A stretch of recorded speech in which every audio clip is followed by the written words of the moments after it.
Nation news India channel में आपका हार्दिक स्वागत है। आज हम भारत की राजधानी दिल्ली के अंदर बात कर रहे हैं। इस समय सिद्धार्थ बौद्ध विहार रामनगर विस्तार साधना से आप इस शख्सियत को देख रहे हैं।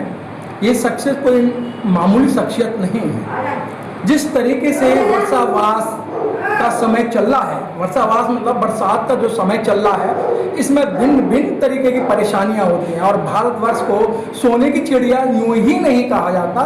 सोने की चिड़िया कहने के कई इसमें कारण है, क्योंकि जो भारत देश है प्रकृतियों की देन है। और इस देश के अंदर सारी ऋतुआं होती हैं, और ऋतुएं होती हैं तो उनके अनुसार फसल वगैरह अच्छी होती है।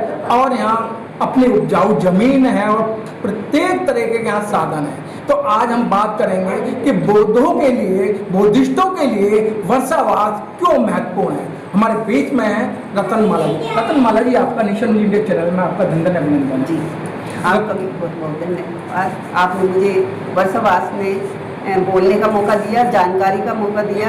मैं जो जानती हूँ आपके साथ शेयर करूँगी और अपने समाज को भी कुछ संदेश दूंगी कि ये क्यों मनाया जाता है और कैसे मनाया जाता है, उसके बारे में बताऊंगी। बहुत देखिएगा, जिस तरीके वर्षावास के अंदर आज तो पक्के मकान हैं और खेतीबाड़ी भी लोग कम करते हैं, लेकिन जिस जगह यहाँ खेतीबाड़ी होती है और जंगल होते हैं, वहाँ लोगों को निकलना वरना बड़ा मुश्किल हो जाता है। और इन दिनों के अंदर ही, वर्षावास के दिनों के अंदर जीव जंतु, विषैले जीव जंतु होते हैं, उनका भी बहुत बड़े पैमाने पर आगमन होता है।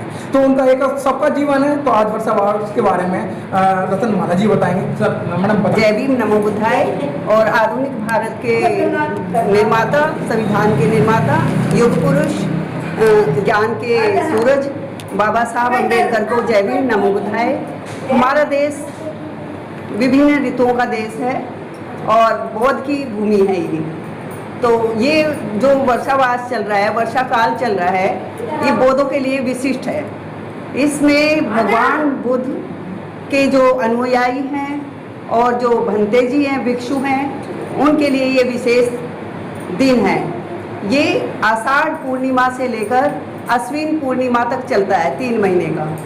तो ये जो भंते जी हैं, भिक्षु हैं, उनके लिए बड़ा ही आध्यात्मिक साधना, ज्ञान और धर्म का अध्ययन करने का बहुत ही विशिष्ट दिन है।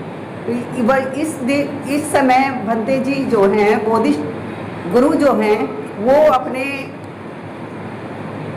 जो भिक्षाटन करते हैं या इधर उधर ज्ञान का प्रचार करते हैं, इन 3 महीनों में वो बौद्ध मठ के अंदर या बौद्ध विहारों में अपना ज्ञान का ध्यान करते हैं, वो घूमते नहीं हैं। क्योंकि इन दिनों में क्या है कि छोटे छोटे जीव कीड़े निकलते हैं ताकि उनकी हत्याएं ना हो जाए, और नदी नाले भर जाते हैं, रास्ते भी रुकावट आते हैं।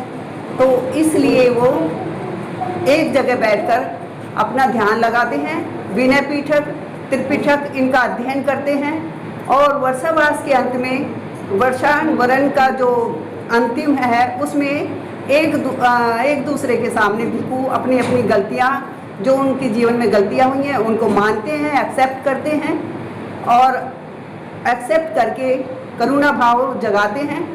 और जो उपासक उपासिकाएं हैं उनका कर्तव्य है कि वो भिक्षुओं को भोजन दान करें, चीवर दान करें। ये बड़ा ही पुण्य का काम होता है, बड़ा ही पुण्य लगता है इसका।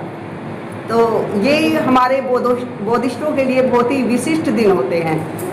इसमें उपासक उपासिकाएं पूर्णिमा को उपोषित भी रखते हैं, जिसे व्रत कहते हैं हिंदू में।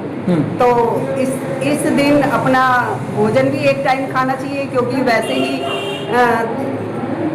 सिंपल साधारण खाना खाना चाहिए। ये काल वर्षा काल ऐसे ही होते हैं जिनमें सीधा सरल खाना खाना चाहिए। तो उपासक उपासिकाओं के लिए भी ये बहुत महत्वपूर्ण है। वो भी एक दिन का विपश्यना कर सकते हैं एक टाइम अपने घर में या बौद्ध विहारों में आके, और इन दिनों में करुणा भाव, मैत्री भाव, शील, समाधि, प्रज्ञा इनका उपयोग करें, इनका अपने जीवन में धारण करने का कारण ये है कि बौद्ध धर्म तो बौद्ध विहारों में या जन जन में बाबा साहब ने पहुंचाया अपने लाखों अनुयायियों के साथ। ये विलुप्त हो गया था, उन्होंने ही फिर से ढूंढ के हमारे सभी समाज के लिए बौद्ध धर्म उत्तम बताया। लेकिन कारण क्या है कि वो किताबों में ही रह गया, फिर बौद्ध धर्म की तरह पूजने में लग गए। लेकिन इस मूल धर्म बौद्ध धर्म का मूल क्या है? विपश्यना, साधना। तो लोग इसको भूल गए, साधना करना, विपश्यना करना, जबकि मूल साधना है। साधना, शील, समाधि, प्रज्ञा तभी जागृत होती है जब हम ध्यान लगाते हैं, साधना करते हैं। तो इस वजह से ये पिछड़ गया। लेकिन ऐसा नहीं है कि बिल्कुल नहीं है, अभी भी है, बहुत है। हम जाग रहे हैं लोग, और इसकी मूल भावना को समझ रहे हैं। अब जो किताबों में रह गया था, किताबों से निकल के अब साधना को अपने व्यवहार में, अपने जीवन में ला क्या है। ये हमारा बौद्ध धर्म का कानून है पंचशील। पंचशील पर चलकर इसका जो बौद्ध धर्म है वो सक्सेस है इंसान के लिए। इसमें मित्र भाव कब जागेगा? जब हम अपना त्याग करेंगे, क्रोध का, द्वेष का, लालच का, तो उसके बाद हमें किसी से द्वेष की भावना नहीं रहेगी। और पंचशील इसका मुख्य कारण, यही इसका आधार है और यही इसका लाभ है। कुछ लोग भटके हुए लोग होते हैं, कुछ दूसरे के बहकावे में आके दूसरी की पार्टी को मजबूत करने के लिए, जैसे कहते हैं ना कि अपने घर में आग लगाना या अपने पैरों पे कुल्हाड़ी मारना, इस तरह के हमारे समाज में लोग पहले भी रहे हैं और अब भी हैं। क्योंकि देखो, समाज का ये नहीं कि तुम उस पैसा खर्च करके ही करो, वो मिशन को लेके चल रही है। मिशन किसका है? समाज का है। समाज के लिए उन्होंने स्कूल खुलवाए हैं, मेडिकल कॉलेज खुलवाए हैं, और गरीबों के लिए आवास बनवाए हैं। तो ये किसके लिए कर रहे हैं? अपने समाज के लिए ना। तो एक वही तो है जो हमारे समाज को या दलितों के समाज को, किसी भी समाज को, उनकी जो पार्टी में ये नहीं कि दलित ही हैं, ब्राह्मण भी हैं, सब समाज है, सब समाज को लेके चल रही है। एक वही पार्टी ऐसी है जो सब समाज को लेके चल रही है और अच्छा काम कर रही है, अच्छी नीयत से कर रही है। तो उनमें बोधिष्ट नजर आता है, बोधिष्ट नजर आता है। अच्छा मैडम, जब जिस समय ऐसे जो वर्षावास है ये तो हर साल आता है, और आज आपने इतनी सारी महिलाओं को इकट्ठा करके महिलाओं को क्या संदेश देना चाहते हैं? महिलाओं को ये संदेश देना चाहती हूँ कि जीवन की आपाधापी में और अपने जीवन में, घर में थोड़ी सी मानसिक द्वंद्व रहता है। ठीक है ना, कलेश भी हो जाता है घर में। तो इन वर्षावास में आओ, बोध विहारों में आओ और मेडिटेशन करो। मेडिटेशन करो। क्या है? मन की शांति। जब मन शांत रहेगा तो सब निर्णय लेने की क्षमता जो है वो बढ़ेगी और सही निर्णय लिया जाएगा। जब सही निर्णय लेगा कोई भी, तो वो उसके काम भी सही होंगे। काम सही होंगे तो घर में सुख शांति होगी।